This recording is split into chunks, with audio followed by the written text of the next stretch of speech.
Quelle sera la proposition de la... Lui, il a 8 ans et demi en fait. 8 ans et demi. Donc nous demandons à la... 4 ans.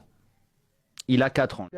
Votre engagement, c'est que vous avez dit devant 450 jeunes qu'il n'y aura pas d'expulsion sans solution. Pas d'expulsion sans solution, c'est-à-dire sans hébergement. C'est-à-dire que tu viens illégalement en France, tu mens sur ton état de minorité, majorité, peu importe, tu occupes des locaux de l'État illégalement, et faut te proposer une solution de relogement.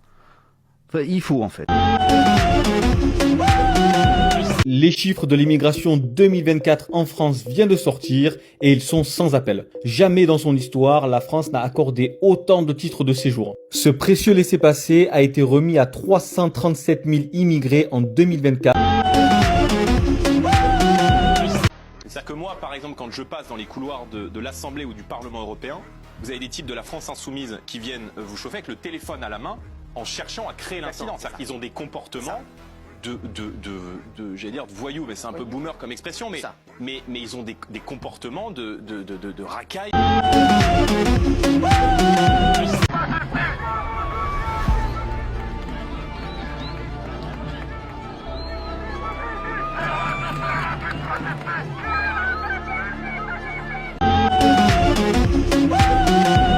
Il n'y a jamais eu une seule étude qui a prouvé quelques indices sur le lien entre immigration et délinquance. Aucune.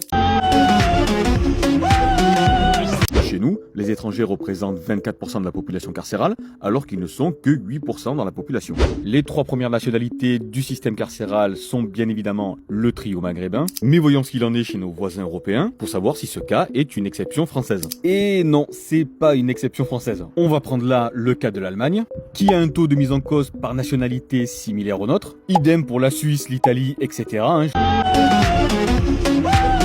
Je rappelle que tu es là dans la classe relève pour justement, voilà, justement pour ça. Tu me parles pas. Oui, j'ai compris, tu es en train de me tutoyer, tu me dis casse-toi. Vous me parlez pas. C'est déjà mieux.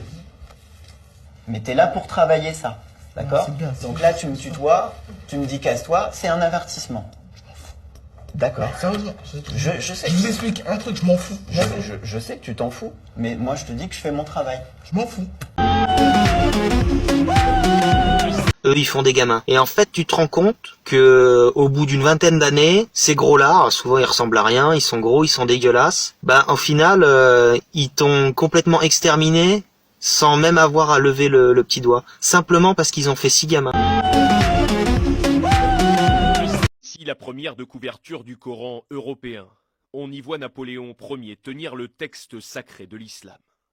Cet ouvrage est le fruit d'un projet financé par l'Union européenne.